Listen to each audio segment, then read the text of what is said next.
Bien, bienvenidos a este segundo Masterclass Cábala, preparándonos para nuestro centro de estudios posteriormente. Vamos a estar tocando durante la noche de hoy la Torá y las 7 reglas o leyes de Hillel, y durante la noche de mañana el lenguaje sagrado y la hermenéutica cabalística. Bien, vamos a iniciar. Proverbios capítulo 3, verso 18, dice puntualmente que la Torá es un árbol de vida. Aquí tenemos la imagen de lo que para nosotros es el árbol de la vida en la Kabbalah. Vamos a iniciar este viaje para entender algunos conceptos en torno a la Torá, pues la Torá es la única fuente de la Kabbalah judía. No hay otra fuente. No hay otra lugar de donde se extraiga este conocimiento. Por lo cual es importante entender que el estudio de los relatos y pasajes alágicos de la Torá es como estudiar un árbol. Uno puede estar a una distancia y observar el árbol como una entidad total, o puedes acercarte a él y observar sus detalles, estudiar sus semillas, las hojas, la corteza, las raíces, tallos, los frutos, y puedes observar incluso cada elemento independiente de otro. En ningún caso el estudiante de la sabiduría de la Kabbalah Torah va a adquirir un conocimiento completo del árbol, en este caso de la Torah, sino que con el fin de poder entender completamente el árbol, vamos a tener que utilizar ambos enfoques combinados. Y así es como la Torá, el árbol de la vida, debe ser estudiada. Vamos a tener que estudiarla desde esa vista completa o genérica, y si queremos acceder a los secretos de la Kabbalah Torá, tendremos que aprender a ver más allá de lo evidente. Tendremos que vivir en los detalles. Debemos aprender cada capítulo dentro de su contexto. Dentro de su contexto va a ser muy importante que usted conozca cada capítulo. Debemos estudiar cada versículo y comprender el significado y el valor de cada palabra. Ahora, cada palabra debe ser estudiada con relación a sus letras, sus nekudot, todo lo que es sus vocales. Le voy a escribir aquí el concepto nekudot.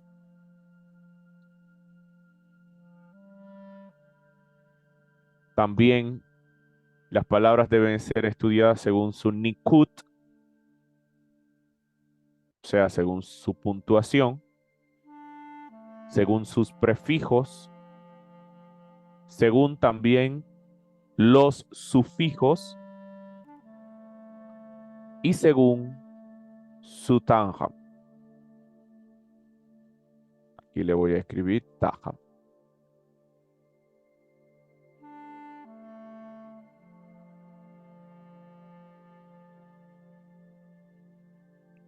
¿Qué quiere decir taham? Según su sabor. Sí, cada letra tiene un sabor, una manera de leerla. ¿Por qué? Que ellas, las letras que conforman las palabras que conforman los versos que conforman los capítulos que conforman los libros que conforman la Torá, ellas son las raíces, son las ramas y son las hojas del árbol.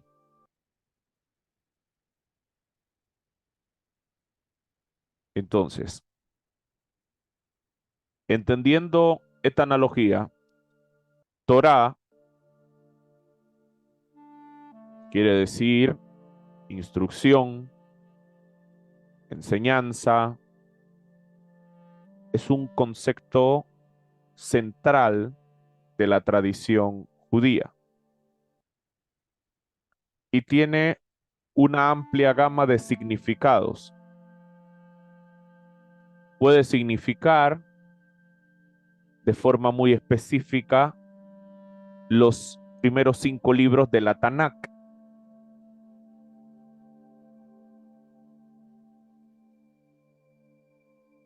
¿Me escuchan bien? Bien. También Tanakh es el concepto que usamos para referirnos a la Biblia hebrea o lo que le llamamos Antiguo Testamento, perdonen.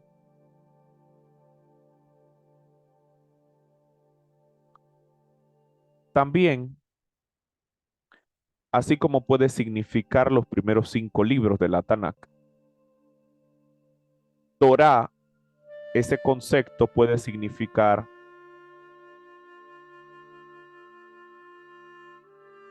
mucho más que los comentarios rabínicos que hay en él. Puede significar la narración continua que va desde Génesis hasta el final de la Tanakh. Incluso Torá como concepto se puede utilizar para referirse a la totalidad de la enseñanza y la práctica judía. Porque yo debo entender esto, que yo soy latino, soy occidental, y de pronto cuando yo digo Torá, dentro de la costumbre que traemos de la mezcla en raíces hebreas, le decimos Torá a toda la Biblia, incluyendo el Nuevo Testamento, que nada tiene que ver con lo que estamos estudiando. Entonces, cuando vamos a las fuentes judías de forma responsable, o cuando usted esté estudiando con un rabino o con algún maestro de Cábala y te hable de Torá, debes saber desde el pensamiento hebreo qué abarca el concepto Torá. En común a todos esos conceptos, el concepto Torá consiste en la narración fundacional del pueblo judío, su llamado a la existencia por parte de Hashem, sus pruebas, sus tribulaciones, el pacto que tienen con Hashem, que lo va a envolver en una forma de vida plasmada en un conjunto de obligaciones religiosas y leyes civiles que le vamos a llamar la alajá. Ahí está en pantalla cómo se escribe. Estos conceptos, alajá no va solo. Y requiero que estés muy claro en estos dos. ¿Cuáles dos? Normalmente el concepto alajá que utilizamos para referirnos al conjunto de obligaciones religiosas y leyes civiles del judaísmo va a ir acompañado del concepto agadá. La alajá es la ley como tal, sea civil o religiosa.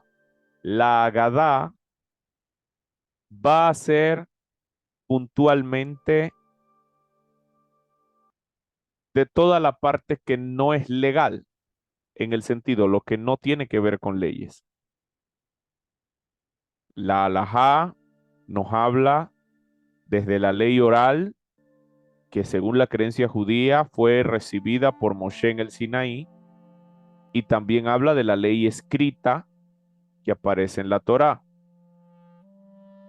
Pero la Agadá va a hablar más práctico, va a hablar más de una variedad de ampliaciones de textos bíblicos. Pueden ser discusiones rabínicas, pueden ser historias ilustrativas, parábolas, alegorías o poesías. Eso es la Agadá. Hay que saber la diferencia entre la alajá y la Agadá, porque hay rabinos alágicos, como para los que proceden del cristianismo les va a sonar Saulo de Tarso. Manejaba muy bien la alajá, pero hay otro rabino que manejaba muy bien la Agadá, Yahshua o Yeshua. Entonces, debo saber que a la hora de estudiar el texto hebreo y sus ramificaciones, me voy a encontrar con estos dos pensamientos. En un sentido más específico,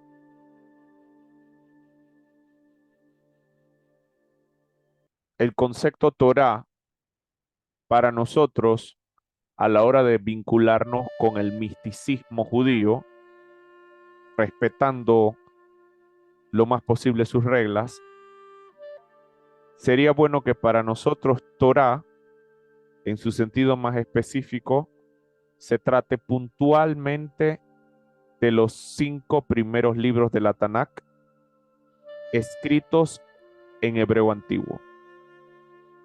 Ese hebreo antiguo que se le llama Lashon HaKodesh, lengua santa o lengua sagrada. Es el hebreo sin vocales. Es el hebreo primitivo. Los nombres de cada uno de los libros en ese lenguaje son tomados de la primera frase de cada libro. Por ejemplo, el primer libro le llamamos Bereshit, porque cuando vamos al verso 1, la sección A del verso dice Bereshit bara Elohim. En el principio crearon los dioses. Esa es su lectura literal y es plural.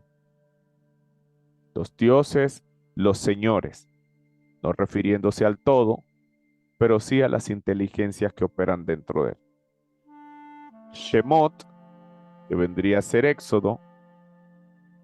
Shemot quiere decir nombres. Su nombre se extrae de la sección A del verso 1 del capítulo 1, que dice Beel Shemot Benei Israel. Son los nombres de los hijos de Israel. Luego en ese mismo orden tenemos Vaikra, Levítico, que quiere decir llamó, Vaikra el Moshe, Vaedaber, llamó el Eterno a Moshe. Luego tenemos Bamidbar, en el desierto, Vayedaber Adonai al Moshe Bemidbar Sinai. Y luego tenemos Devarim, palabras. Eleja Devarim Asher Diber. Estas son las palabras. Hay que saber de dónde se extraen los nombres. Sencillamente le llamamos a los libros por lo que nos presenta la sección A del primer verso del primer capítulo, que previamente la Torá en Lashon HaKodesh no tenía capítulos, no tenía versículos, sino que es una historia relatada, ¿verdad? Que no tenía este tipo de divisiones.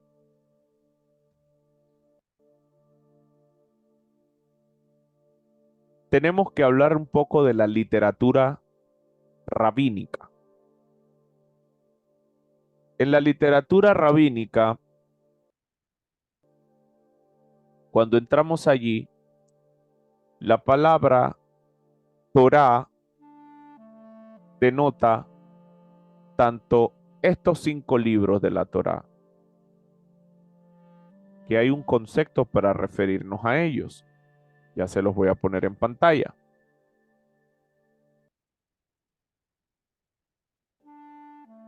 El concepto para referirnos a ellos, estos 5 libros que representan la Torá escrita, es Torá Shebiktaf. Ahí está como se escribe en hebreo.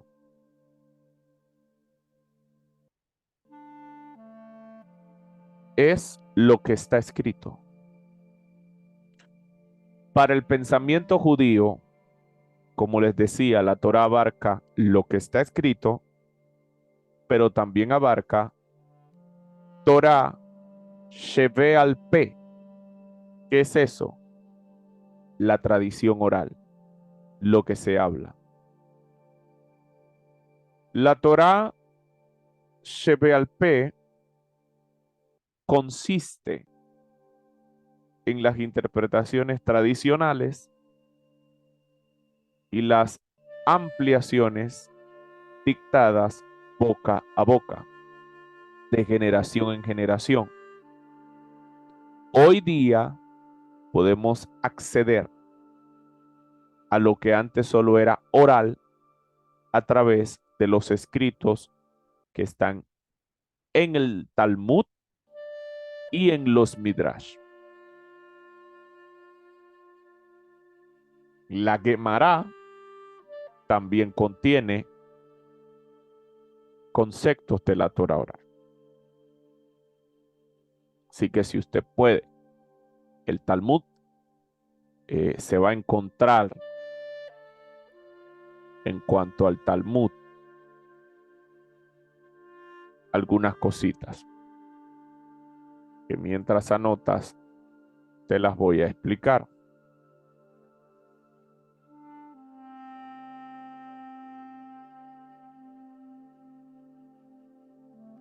Segundo.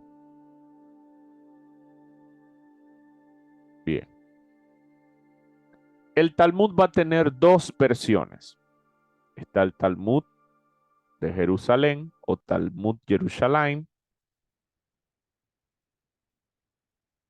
Ese Talmud va a responder a cuando se crea lo más cercano a una provincia romana llamada Filistea.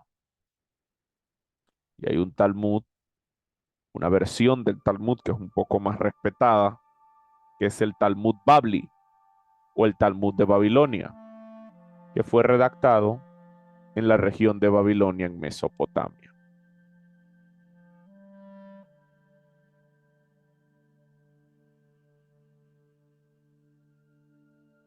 Hablaremos mucho del Talmud en el estudio del misticismo, porque como vimos, tenemos una cábala teórica, una cábala meditativa y una cábala práctica. Pero en cada uno se desarrollan los 5 niveles de interpretación del Pardes. El Talmud, como parte de la Torá Shebe'al Peh o la Torá oral, es el eslabón que va a unir la Torá con la práctica del judaísmo.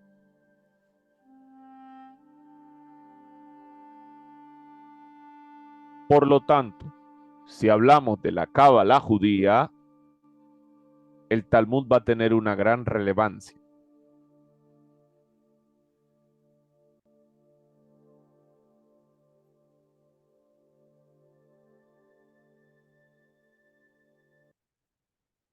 Es importante que estemos claros que para el judío, la Torá Shebe'al Peh y la Torá Shebiktaf tienen el mismo peso y valor divino. O sea, ambas son de origen divino. El Talmud está basado en un texto conocido como la Mishnah.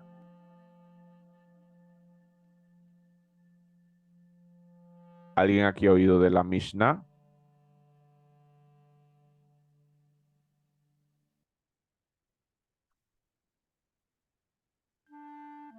El judaísmo, quiero que usted entienda algo. Judaísmo religioso es talmúdico, no es torásico. ¿Cómo así?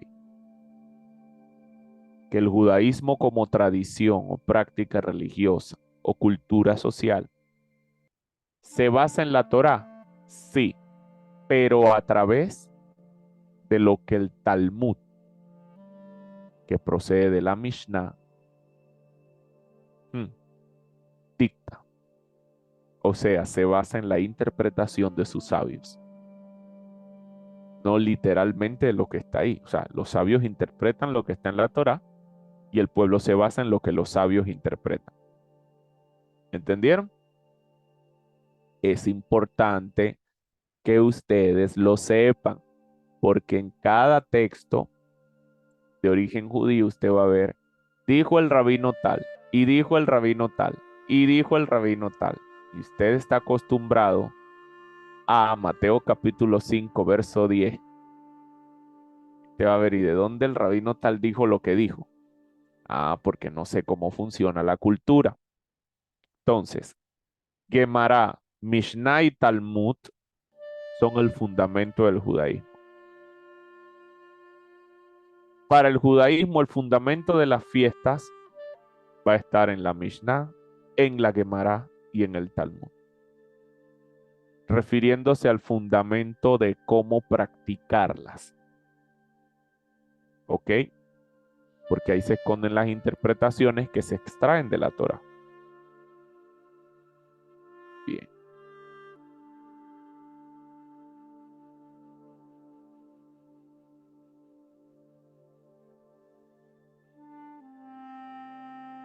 Hay un personaje del cual hablaremos mucho a la hora de hablar de la Kabbalah Maasit o Kabbalah práctica o alta magia blanca. Este personaje es Rabbi Meir Balanés, bendita su memoria y que su mérito nos alcance. Él recopiló la Mishnah.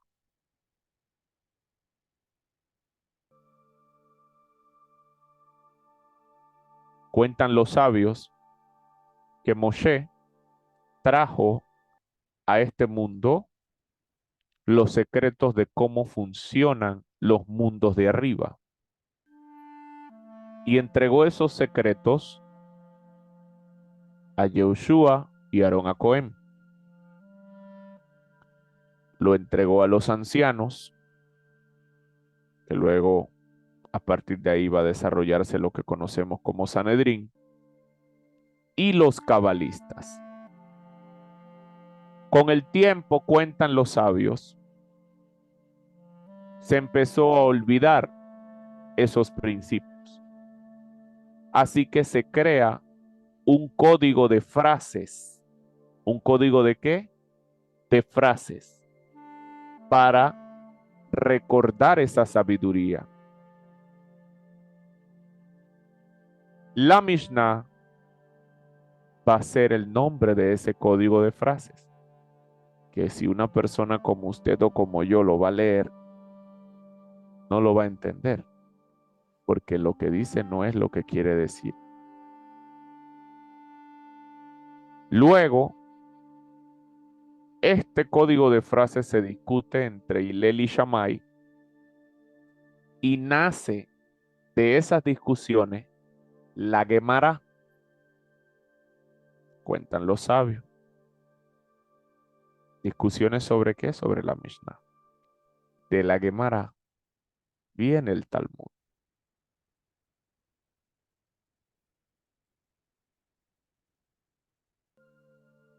Como la Mishnah era tan inmensa, Rabbi Meir la recogió.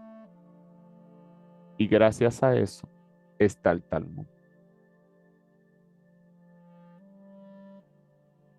Un poquito de lo que dicen los sabios, que es bueno que ustedes lo manejen. En la Mishnah están las tradiciones más profundas del pueblo. En la Gemara se discuten sobre esas prácticas y en el Talmud se registra el resultado de ellas. Rabbi Meir Bal-Anes. Entonces, seguimos.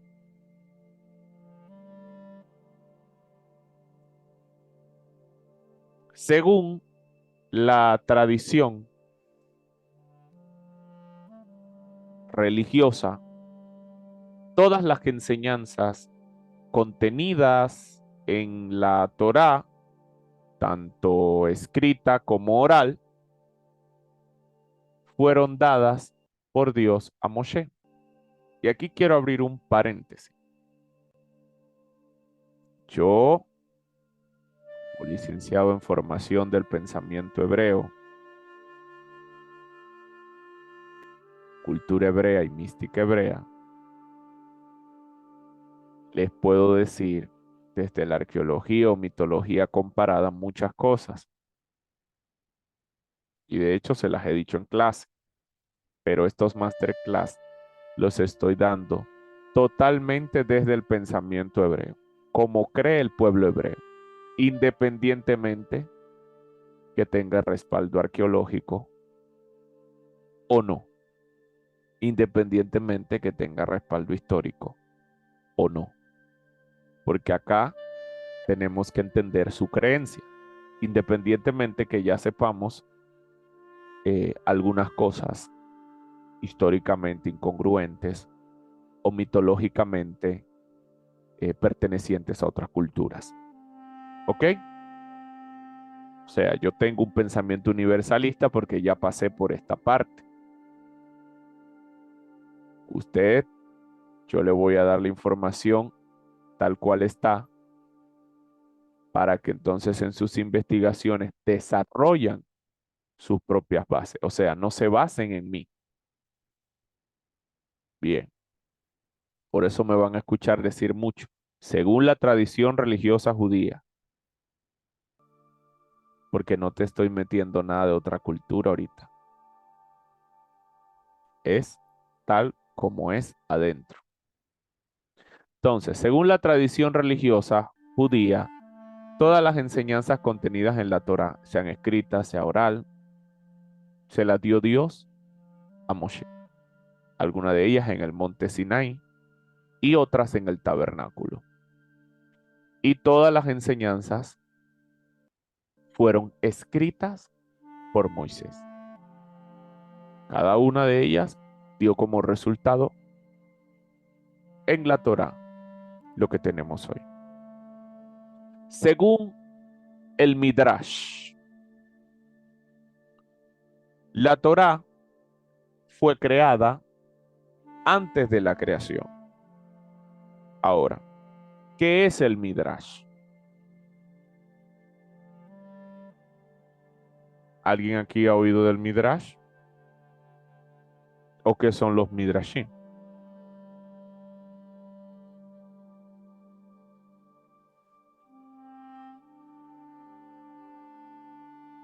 son exégesis, poéticas y o esotéricas del texto hebreo.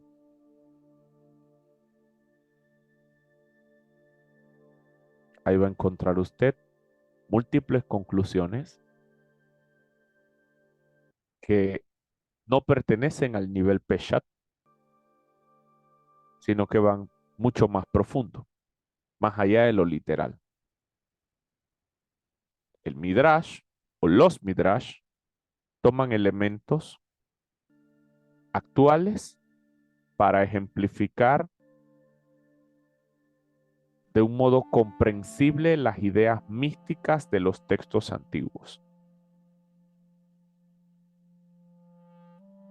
Es un método homilético de exégesis del texto.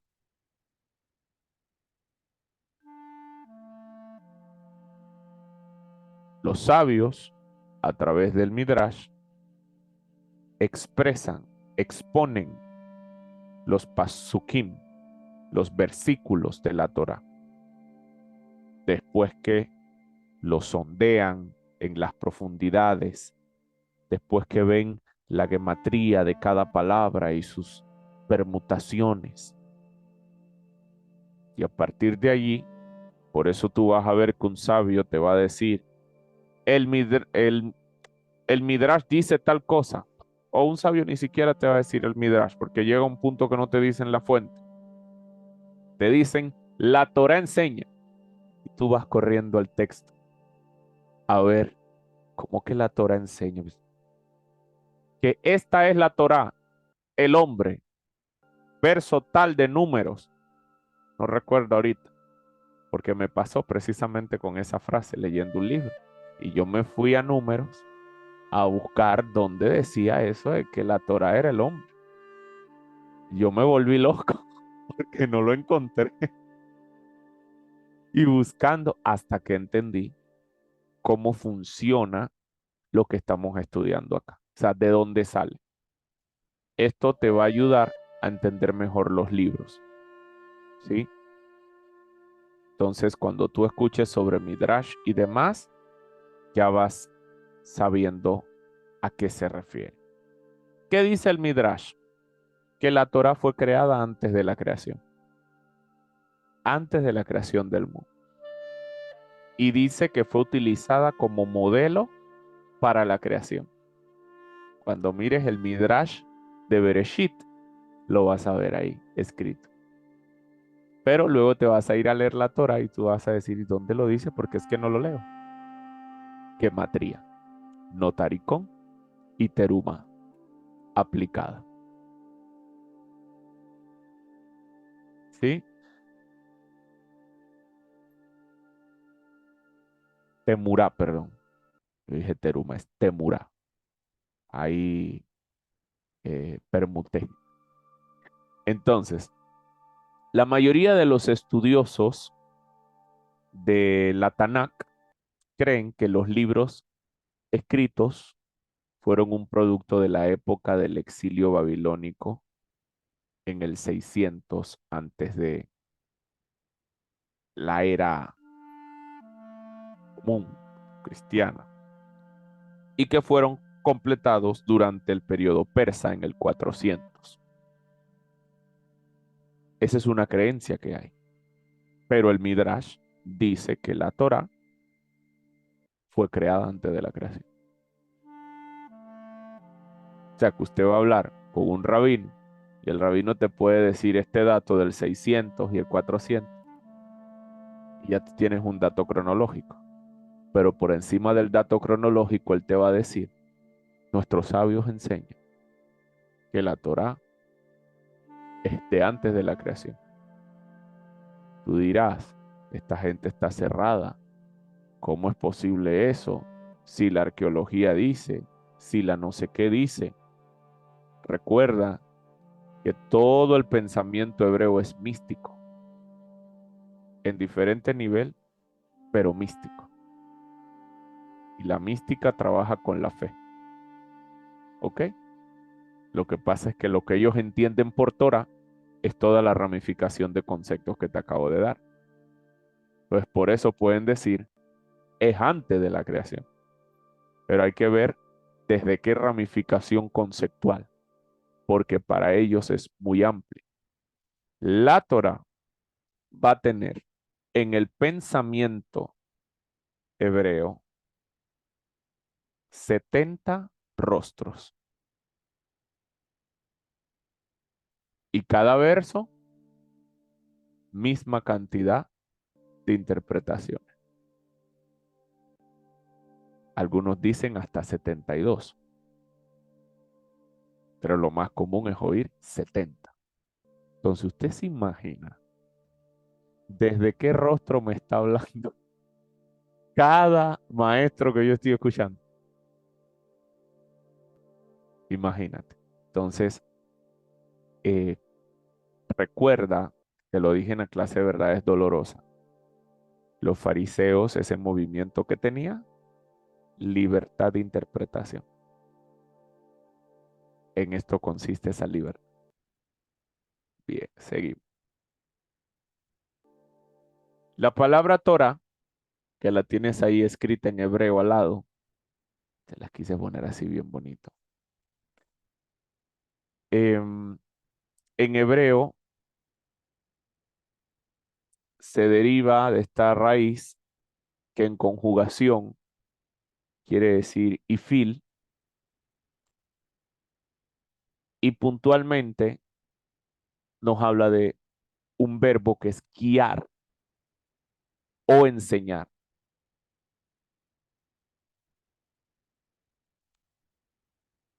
El significado de la palabra Torah, si respetamos su raíz, sería por lo tanto enseñar, doctrinar, instruir. ¿Por qué nos dice esto? Porque necesitas para caminar en esta sabiduría, dejar de ver la Torah como ley, porque es una impresión que te puede limitar en tu viaje.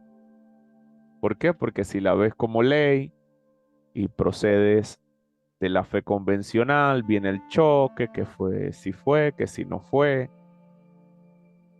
todo un asunto allí, ¿no? Y fil, en hebreo moderno, hay un detalle, y es que los verbos se conjugan para reflejar su tiempo y modo, y de acuerdo con sus temas en género, en número, en persona. O sea, cada verbo tiene una voz inherente. A través de un verbo, en una sola voz, por lo general tiene homólogos en otras voces. ¿Por qué? Porque de pronto usted mira ahí y usted dice, Yud, Resh, Hey, como Kifil. Ah, pues, porque así funciona el lenguaje hebreo.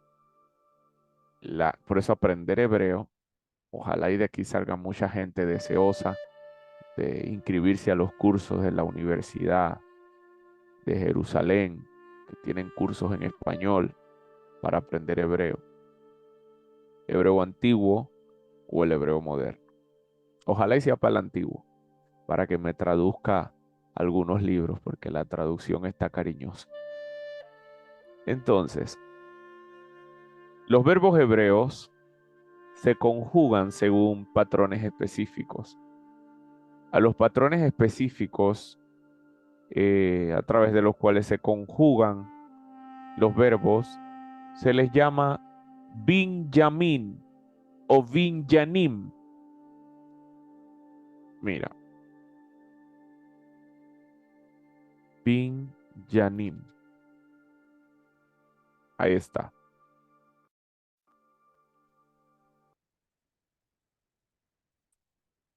Ese es el concepto que vamos a usar para referirnos a los patrones, porque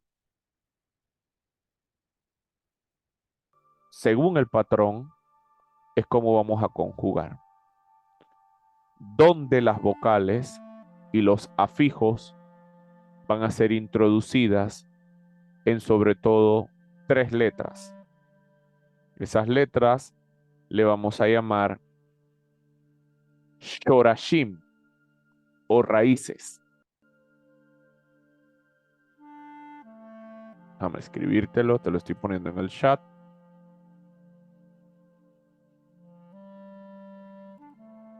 Shorashim.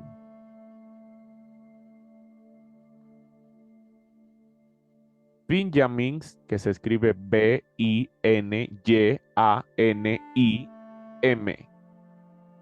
Y Shorashim, que se escribe S-H-O-R-A-S-H-I-M.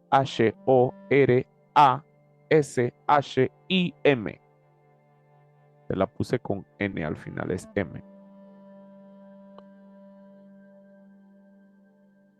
Vamos a colocar las vocales y los afijos y la vamos a introducir sobre 3 letras. Esto me lo vas a entender mejor mañana. Esas 3 letras o shorashim, raíces, de las que se construyen la mayoría de palabras hebreas. ¿Ok? Hay 7 binyanim básicos. 7. Y la raíz tradicional es Paalk. P apóstrofe al. Esa es la raíz tradicional. ¿Cuál es el significado tradicional de esa raíz? Acción o hacer.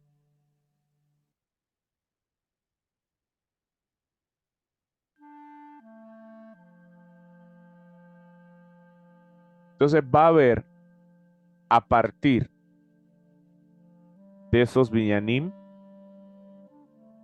y de esa raíz tradicional mucha conjugación, muchas construcciones. Y entre esas construcciones es que obtenemos ifil como la más fundamental para entender este concepto. El término Torah, una nota importante que quiero que la tengan y se la graben, se utiliza en sentido general. Lo que tenemos que estar claro, es un concepto que se utiliza en sentido general. Voy a incluir tanto la ley escrita del judaísmo rabínico y su ley oral. Me va a servir para abarcar todo el espectro de las autorizadas enseñanzas religiosas judías a lo largo de la historia. Mishnah, Talmud, Midrash, Gemara y más. Torah no lo vamos a vincular al concepto ley.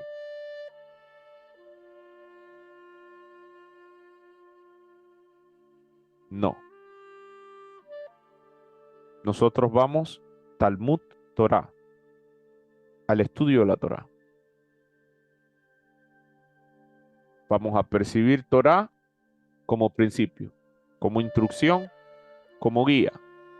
Y de ahí vamos a partir a sus conceptos más profundos.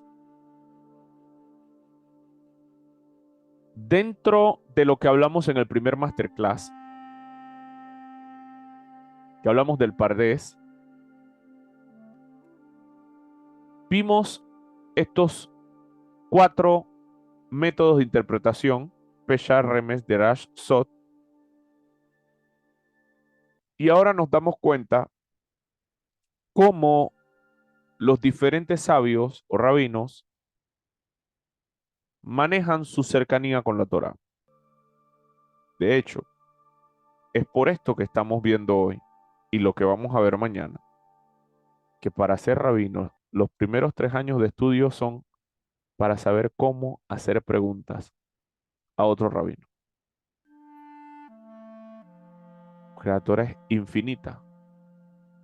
Rashi o Shlomo Yitzhaki, que es conocido este rabino, Rabí Shlomo Yitzhaki, o Rashi como se le conoce. ¿Han oído de la Torá con Rashi? Bueno, Rashi es un acrónimo. Normalmente a los rabinos se les va a colocar acrónimos de sus nombres. Rashi es el acrónimo de Rabí Shlomo Yitzhaki. Bien. Se le conoce a él como el padre de los comentaristas. Yo qué te recomiendo que en tu lista de compras, si vas a meterte en esto, compra una Torá con Rashi. Y ahorita te voy a explicar por qué. Mira cómo se le conoce en el judaísmo. El padre de los comentaristas. Él nos da el nivel Peshat, simple. Rashi era místico, pero nivel Peshat. Nos da la comprensión, que es muy importante y un punto de estudio de Torah con el que se debe de comenzar. De hecho, si tú compras una Tanakh o compras un Humash, tú vas a ver entre los comentarios los que más resuenan cuáles son los de Rashi. Pero mejor te sale comprar tu Torah con Rashi. Sale un poco más cara, pero vas a tener comentarios exclusivos de él. Y ahora sabes que era un místico nivel Peshat y sus comentarios cargados de la base esencial para entender los contextos del judaísmo en el texto y cómo conectan esos contextos básicos con las interpretaciones esotéricas más elevadas. Rashi tiene dos regalos raros como comentarista. Dos regalos raros que sería bueno que tú los aprovecharas en este viaje y que te van a servir. El primero, hay un instinto de discernimiento con mucha precisión en el que es necesaria una explicación. Se puede notar que en los puntos más complejos e incluso los puntos, no sé si decir,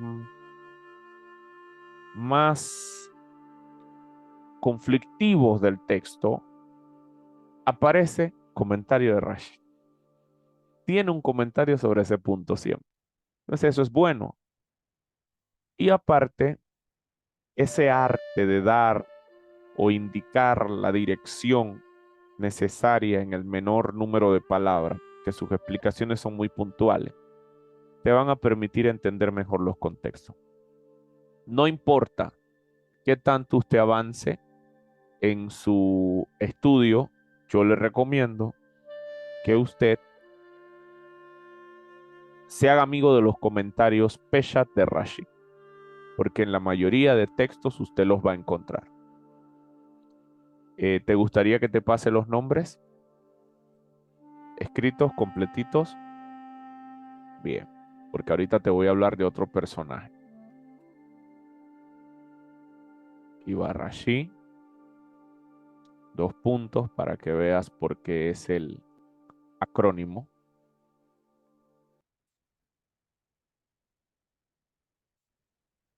Y Shlomo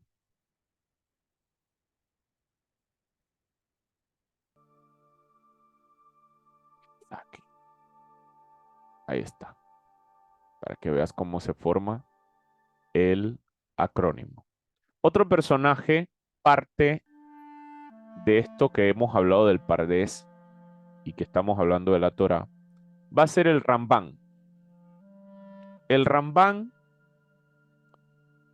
Rabí Moshe Ben Nachman.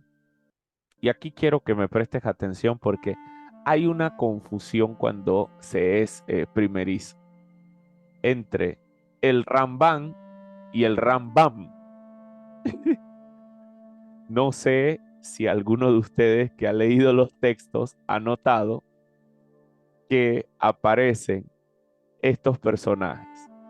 Y quizá cuando me escuchas, si no me escuchas con atención y un oído muy fino, no sientas la diferencia entre uno y otro. Pero ahorita vamos a hablar del Rambam, Rabbi Moshe ben Nachman, que generalmente va a ser conocido como Nachmanides, no Maimónides.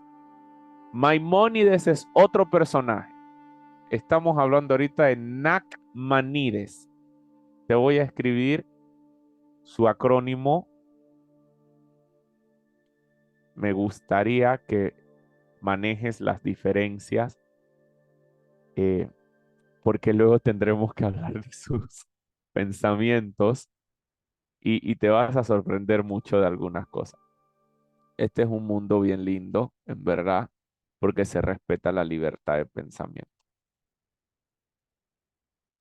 Bien, lo voy a poner aquí entre paréntesis. Nachmanides.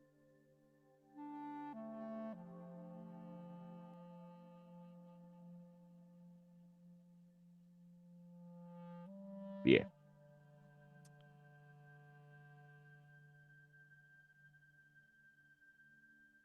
Su nombre catalán, porque tiene un nombre catalán, ¿no?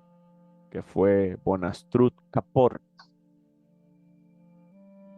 porque quiero que sepas que cuando se hace la conversión al judaísmo, el nombre se debe cambiar. Se cambia todo y su vida pasada literalmente nunca existió. Todo se borra, literal. Este personaje nace en Gerona, España, llega a ser conocido como una autoridad talmúdica ilustre, también un tremendo comentarista de la Tanakh. Él muere en tierra de Israel, específicamente en Acro, tenía 72 años, y su obra principal fue un comentario sobre la Torá, que también lo vamos a usar. Ese comentario sobre la Torá, el comentario de Nachmanides, contiene interpretaciones alágicas, contiene lecciones éticas, contiene alusiones cabalísticas y también tiene explicaciones literales, eh, en las cuales usted va a notar que él está en desacuerdo con Rashi y con Rabbi Abraham ben Meir y ben Ezra, que también era un gran sabio de la antigüedad. Hay que ver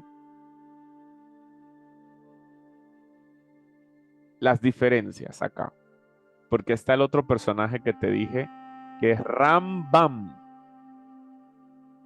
Mira cómo se escribe el primero. Ahora vamos con Rambam.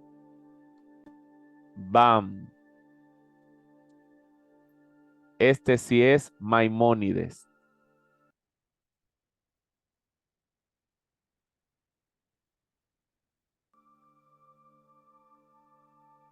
Rambam. Nachmanides tenía un gran respeto por Maimónides, ¿ok? Y de hecho lo defendió contra el grupo de los antimaimonistas. En su opinión, de un texto que en algún momento vamos a estudiar de Maimónides, que se llama La Guía de los Perplejos o Descarriados. Ese texto lo tendremos que estudiar y lo vamos a hacer juntos. porque ahí hay mucho que extraer. En su opinión, en la opinión de Nachmanides, sobre la guía de los perplejos, o la opinión eh,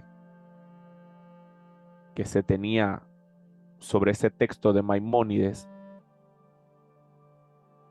Maimónides, según lo que dice Nachmanides, este texto de la guía de los perplejos, que para nosotros, iniciando en conceptos de Cábala y cultura hebrea, es tremendo texto. Él pensaba que no estaba destinada para aquellos de inquebrantable fe, sino que ese texto estaba destinado para los que habían sido engañados por las enseñanzas de los filósofos griegos. De hecho, usted va a observar que Nachmanides representa el judaísmo desde el lado de la emoción y el sentimiento. Maimónides lo hace desde la razón y la lógica. ¿Ok? Bien.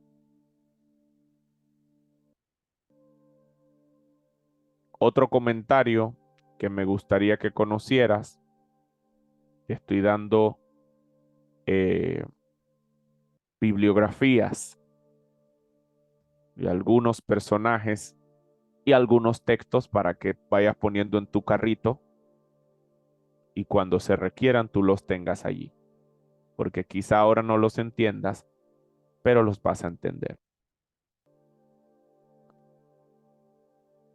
Hay un comentario llamado Meank Loeth. Es un comentario iniciado por el rabino Yaakov Kuli en 1730. Ese comentario, muy estudiado en el Tanat, escrito en ladino, y es quizás la mejor publicación que se conoce dentro de ese idioma. El Yalkut Meank Loeth. Yalkut, tengo aquí, no sé si se va a ver lo viejo que puede ser el recubrimiento de ese tomo que tengo aquí.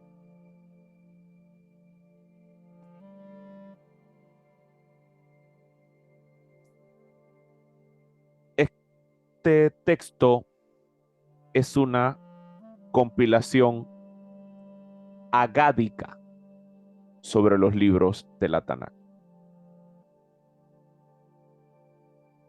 Cuando una persona estudia esos textos, Yalkut, Yalkut Mean Loeth, porque también hay un Yalkut Yosef, que es sobre rezos y bendiciones.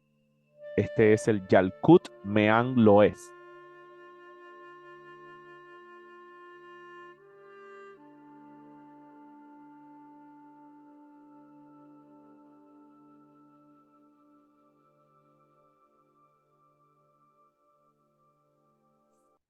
Dice, cuando una persona estudia estos comentarios, se cuenta como si hubiera estudiado las escrituras completas, el Talmud, el Midrash, el Zohar, el propio Shulchan Aruch, que si alguien aquí está pensando en convertirse al judaísmo, cuando usted se dirija a la corte rabínica de su ciudad, obviamente luego de haber empezado a asistir a una sinagoga, usted va a tener que estudiar el Shulchan Aruch para conocer todas las leyes básicas para poder convertirse. Imagínese que el Yalkut Me'an Loeth es tan completo que cuenta como si usted estudiara la Tanakh completa, el Talmud, el Midrash, el Zohar y el Shulchan Aruch, porque todos están ahí incluidos.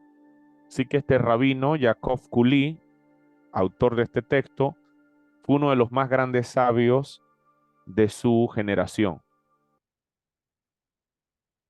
Me'an Loeth es el concepto para referirse a del pueblo de lengua extraña o una nación fuerte. De hecho, un gran rabino habló de este texto y de su autor. Ese gran rabino que habló de él fue Haim Yosef David Azulay. Mucho hay que hablar de él. Y él dice es sabio, perfecto, santo, humilde. Yo sé la grandeza de la obra de este santo, que es realmente maravillosa. Era un escritor rápido, totalmente versado en el Talmud, los códigos y los comentarios, como es obvio por su libro Me'an Loef, que escribió para traer mérito a las multitudes. Feliz es él y feliz es su porción. Bien, ya dándote algunos conceptos extra para que te relaciones con esos textos y entendiendo de qué tratan, para que vayamos desarrollando una idea clara, tendremos que hablar de las 7 leyes o reglas de Hillel. ¿Alguien aquí ha oído de ello?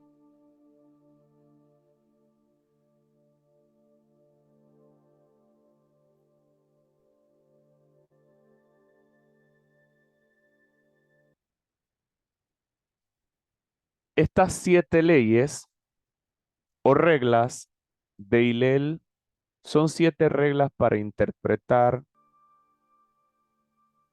la Torá, la Tanakh, de forma correcta o lo más organizado posible, ¿no? Entenderlas nos va a ayudar mucho. Ahora, los rabinos Hillel, Shammai, Gamliel y Akiva se destacan por su contribución a las discusiones que están incluidas en los tratados del Talmud. De hecho, la parte 1 del Talmud, que es la Mishnah, te va a encontrar que está constituida por 6 secciones y está dividida en 63 tratados. Las ideas de Hillel van a florecer entre los años 10 y 20 de la era y existían antes de Hillel, pero Hillel fue el primero que las escribió. Antes de él ya existían, fue el primero que las escribió. Así. Y Hillel y Shammai, estas dos figuras y sus escuelas de pensamiento, que tanto hablamos de ellas en las reglas del juego, eh, fueron figuras muy competitivas dentro del judaísmo. De hecho, es tan tremendo que Hillel fue conocido por enseñar el espíritu de la propia Torá y Shammai por enseñar la letra de ella. Entonces,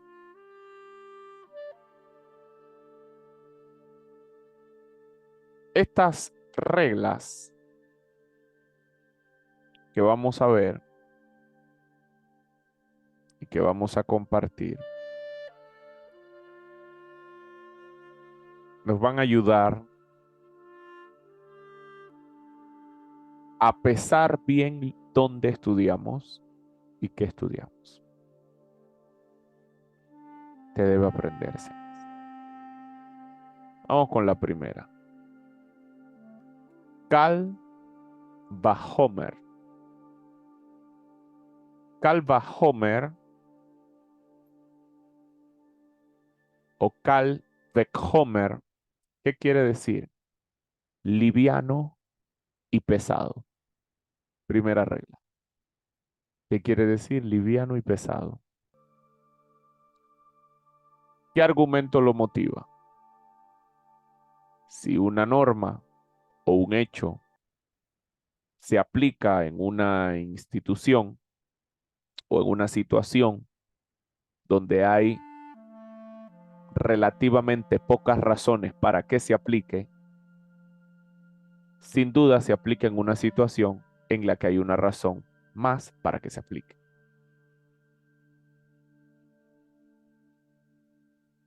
¿Se entendió? Vamos a ir a ver un ejemplo. O para darte un contexto un poco más detallado. Esta es la primera de las 7. Y para el entendimiento de las escrituras hay que indagar en ella. Hillel no inventó las reglas. Las reglas son viejas. La forma del pensamiento Calvé-Homer es usado para hacer un argumento acerca de lo que es de menos peso o de menos valor comparado con lo que es de mayor valor o de mayor peso. ¿Cómo lo pudiéramos expresar? Si X es una verdad acerca de Y, entonces, cuanto más debe ser X acerca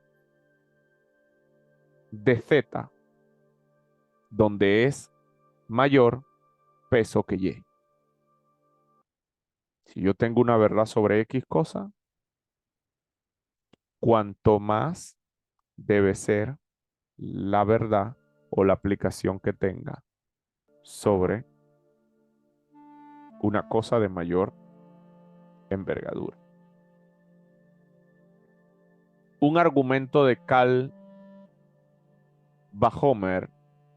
puede ser presentado, aunque no siempre le vayamos a poner la frase cuanto más.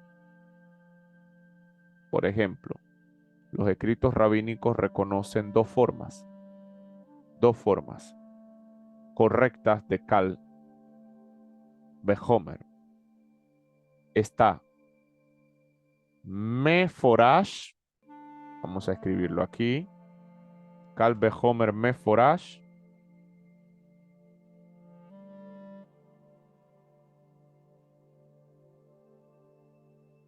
donde Calvé-Homer aparece explícitamente, y está Calvé-Homer Satum. Ahí está. En el cual está solamente implícito. Hay varios ejemplos en la Tanakh. Por ejemplo, Proverbios 11:31. Dice, ciertamente el justo será recompensado en la tierra. ¿Cuánto más el impío y el pecador? Calvé-Homer, ligero y pesado. Séanme sinceros si están entendiendo cómo funciona esta ley. Es sencilla, pero ajá.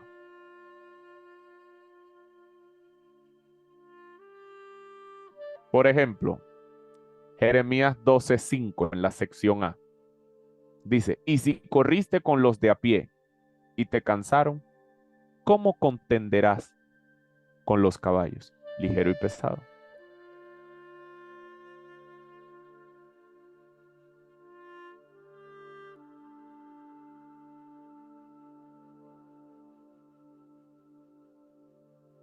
Si una norma, si un hecho, lo aplico en una situación donde parece que no tiene cabida aplicarlo, pero es posible aplicarlo, cuanto más en una situación donde sí tiene cabida. O sea, Calvé-Homer tiene peso para esto, donde aparentemente no hay manera de aplicarlo, lo puedo aplicar subjetivamente, aunque está diseñado para ser aplicado en esta área. Sé que lo puedo aplicar en el área donde debe aplicarse y lo puedo aplicar en otra área para dar un ejemplo. ¿Me lo entendieron ahora sí? Bien. Otro ejemplo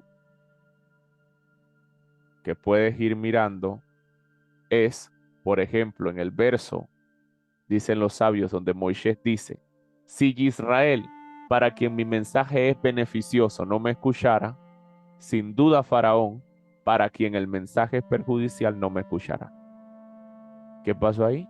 Calvé-Homer, ligero y pesado. Él aplicó una norma en un hecho donde hay pocas razones para que se aplicara y la aplicó en una situación en la que hay muchas razones para hacerlo. O sea, es lógico que Faraón a mí no me quiera escuchar. Ahora, no es muy lógico que Israel no me quiera escuchar. Así que si Israel, que a ellos les beneficia, no me escucha, ¿qué me va a escuchar Faraón? Calve Homer. ¿Y esta es una regla de interpretación?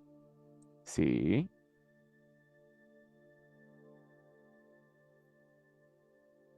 O sea, la idea es que la conclusión de un argumento esté satisfecha cuando lo tomemos con la mayor premisa. O sea, la conclusión se debe igualar a la premisa. Ni es más estricta, ni es más tolerante para ser tomada. ¿Sí? Bien. Dicen por acá, ok, ya lo entendí.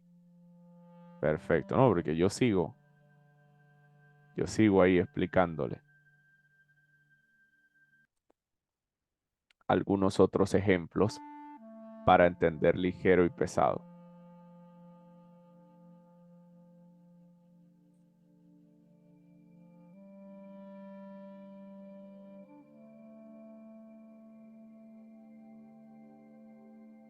Miren acá, por ejemplo, el ejemplo que está en pantalla. Había otra razón para que Faraón no escuchara a Moshe. Moshe era, los sabios le llaman, de labios bloqueados. Así le llaman los sabios. Y era impropio que una persona con un defecto en el habla estuviera delante del rey. Y mira por qué ahí se puede aplicar Kal Vajomer. Porque para la población en general, ese impedimento no era significativo, porque ellos no son el rey. Por lo tanto, si el pueblo, los israelitas, que no tenían ninguna razón para objetar a Moshe por sus labios bloqueados, lo hicieron, no le hicieron caso, sin duda, Faraón, que no estaba acostumbrado a tal discurso, rechazaría su mensaje. O sea que esta es una regla para poder interpretar lo que el texto dice, porque tú te vas a preguntar, ¿y por qué él va a pensar que Faraón no lo va a escuchar? ¿Por qué? Por Calva Homer. ¿Entendiste? Te preguntas y la respuesta cuál es por Calva Homer. Entonces de ahí va a salir un sabio y un día lo vas a escuchar hablando y él va a decir, porque hubiera sido en vano que Moshe hablara con Faraón, porque al ser de labios bloqueados, ta, ta, ta, ta, ta, ta, ta, y tú te vas a sentar acá, porque él habla con tanta seguridad, usted estuvo ahí.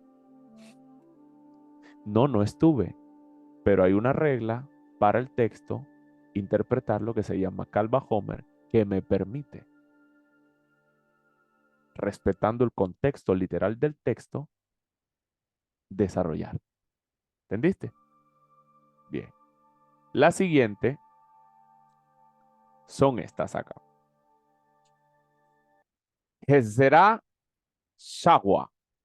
Uno sabe si está hablando chino o hebreo, pero por ahí vamos. ¿Qué quiere decir esta segunda regla? Vamos una por una. Quiere decir equivalencia de expresiones. Eso es Gezra Sa. Gezra Sa.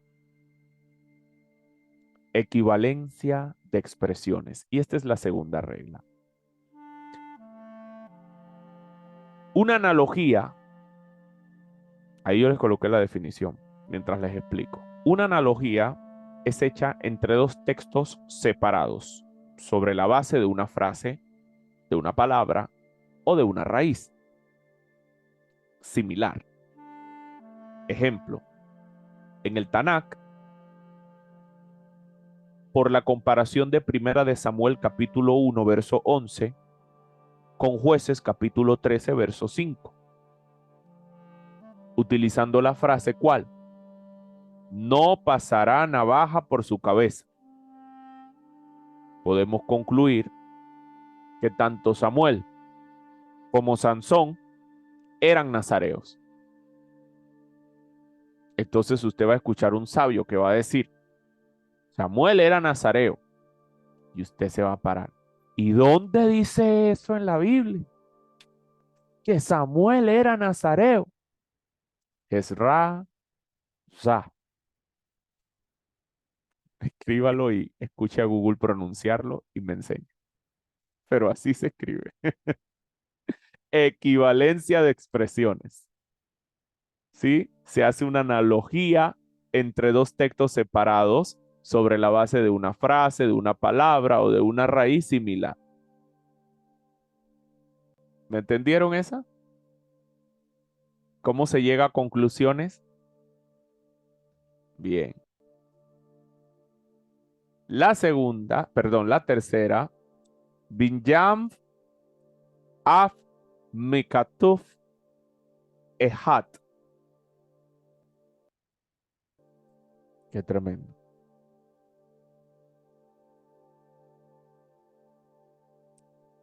Aquí, esto quiere decir construyendo al Padre desde un texto.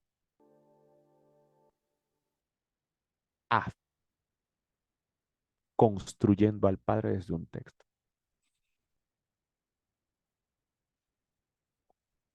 Un pasaje explícito, lo que quiere decir esta regla.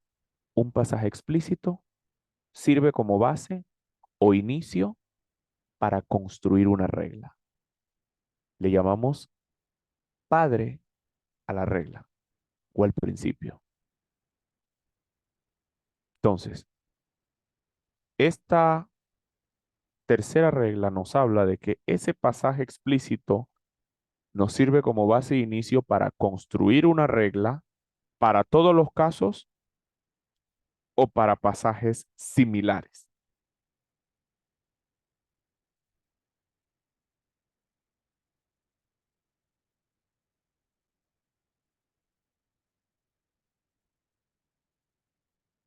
Te lo voy a decir, por ejemplo, haciendo uso del Brit Hadashah, para que tú mismo lo verifiques.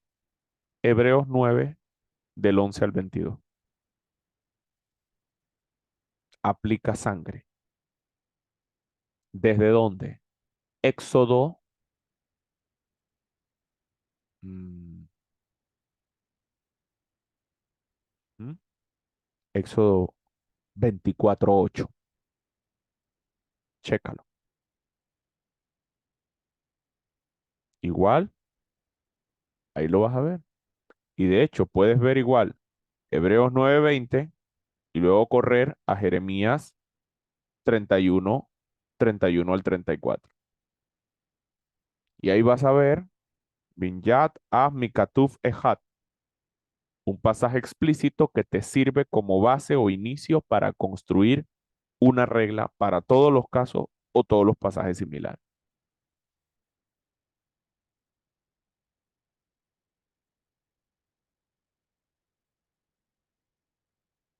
Luego tenemos el número 4, Binyam Af Mishene Ketubim. Acá es construyendo al Padre desde dos o más textos. ¿Qué hacemos acá? Va a ser el mismo precedente que el anterior, solamente que dos textos o provisiones de un texto nos van a servir como base para nosotros llegar a una conclusión general. Ejemplo del Tanakh. Con este creo que me vas a entender este y el anterior.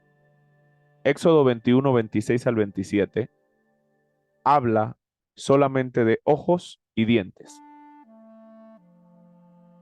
Pero si tomamos esta cuarta regla de Hillel, nosotros podemos reconocer que podemos aplicar esas reglas que hay sobre los ojos y los dientes a otras partes del cuerpo.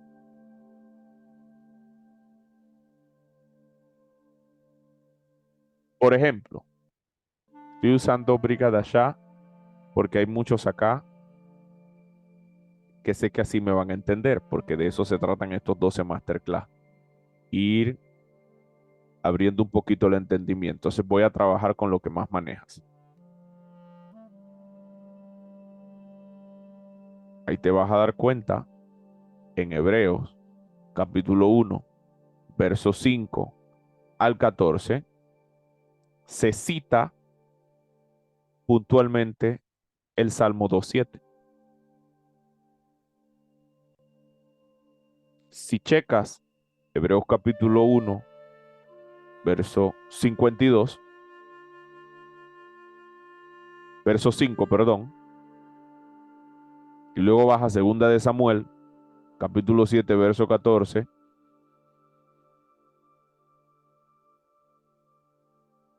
vas a ir viendo similitudes que utilizaron en el Brit Hadashah para respaldar una idea que tenían sobre su Mesías, o lo que ellos consideran Mesías, de que era mayor a los ángeles. ¿Sí? Entonces, ¿vas entendiendo cómo funcionan las reglas? Bien. La quinta regla, Kelal Uferat. Kelal Uferat quiere decir lo general y lo particular.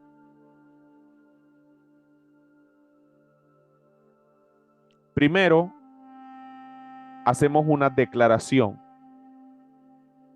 seguida de otra sencilla para declararla, lo cual va a particularizar el principio general.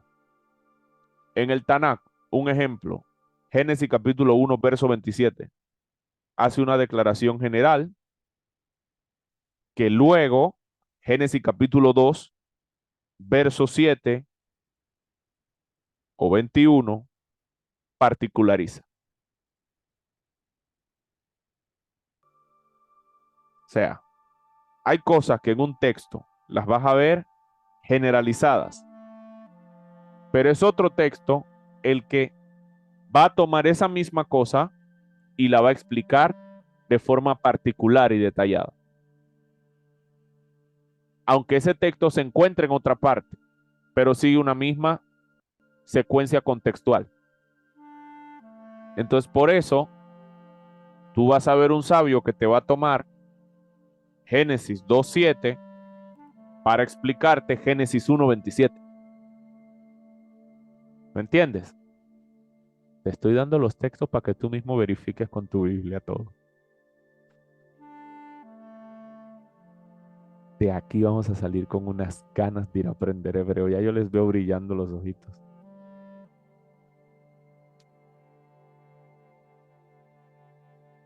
Sexta regla. Kayotze Bomi Mekon Akhar.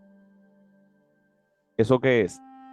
Analogía hecha de otro pasaje. Analogía hecha de otro pasaje. Esa es la sexta. Que nos habla de qué esa regla. Similitudes en contexto a otro pasaje de la escritura. O sea, dos pasajes pueden ser vistos como en conflicto hasta que viene un tercero y resuelve el conflicto.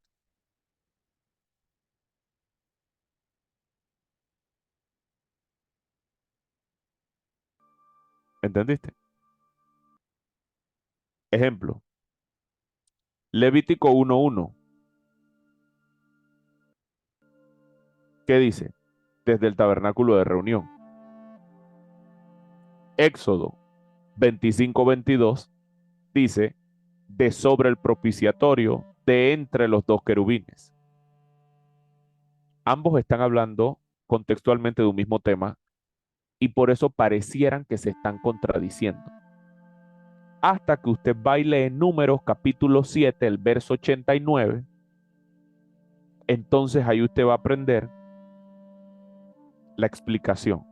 Moshe entró en el tabernáculo de reunión para escuchar a Elohim que le hablaba de entre los querubines. Hasta que tú no leyeras número 789, tú ibas a pensar que Levítico 1:1 y Éxodo 25:22 estaban en contra, porque Levítico 1:1 te hablaba nada más del tabernáculo. Entonces tú decías, bueno, habla en el tabernáculo, punto. Pero viene Éxodo 25:22 y te dice sobre el propiciatorio entre los querubines. Y dice, bueno, o habla en el tabernáculo o nada más habla en el propiciatorio. ¿Y qué es lo que? Señores, seamos sinceros, ¿no te pasaban esas cosas cuando tú leías? Uno decía, ¿y por dónde empiezo? ¿Por dónde termino? Y luego te ponías a ver, cuando cogiste amor por raíces hebreas, rabinos que hablen español en YouTube. Y pones a los rabinos. Y viene el rabino, lleno de sabiduría, empieza a hablar. Y tú no sabes si te enredaste más o te resolviste el conflicto. ¿De dónde el saca es? Y la Taná que enseña en Shemot. Y tú te ibas corriendo primero a Google a ver qué era Shemot. Y luego a leerlo en español. A ver, pero es que eso no lo dice ahí. Ah, pues se equivocó el rabí. Entonces, es por esto, es una regla que le permite operar de esa forma. Y obviamente tienen ellos el conocimiento. Ahora tú manejando las reglas, se te va a hacer más fácil hasta leer los libros, porque vas a poder entender de dónde proviene cada cosa. Entonces, ¿quieren más ejemplos o así están bien? Vamos con el último ya. El último dice, Dabar Kilmat me animó. ¿Qué es eso? Explicación obtenida del texto. Ya, el texto total o el contexto total del texto y no solamente un pasaje específico. El contexto total del texto debe ser considerado para una adecuada exégesis. O sea, yo voy a deducir algo sobre esto, yo debo respetar su contexto. Por eso es, para ti, para mí, antes el contexto era solo lo que estaba ahí escrito, porque manejábamos solamente Torah Shebiktaf, lo que está escrito. Entonces nos sentábamos a escucharlos y ellos manejan Torah Shebealpeh y Torah Shebiktaf. Entonces tienen un contexto real, amplio, y manejan esas reglas que le permiten llevarnos a deducciones prácticas. Entonces sepa usted que todas las propuestas de la Cábala vienen de ahí, de la Torah. Pero es que los sabios manejan estas 7 reglas para poder extraerlas. Solo que cuando llegan a ti, tú entras a la página de Cábala y te dicen desequilibrio en Binah, así como tal fulano en la Biblia. Y tú corres para la Biblia a ver a tal fulano y ¿de dónde dice Binah por aquí?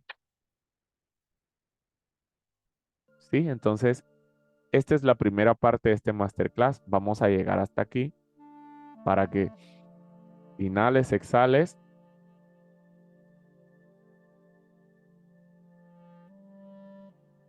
y vayas viendo un poquito de esos principios, ¿no?, que necesitamos manejar para incluso el correcto estudio del texto en su respectivo contexto. Entonces vamos a cerrar acá la grabación.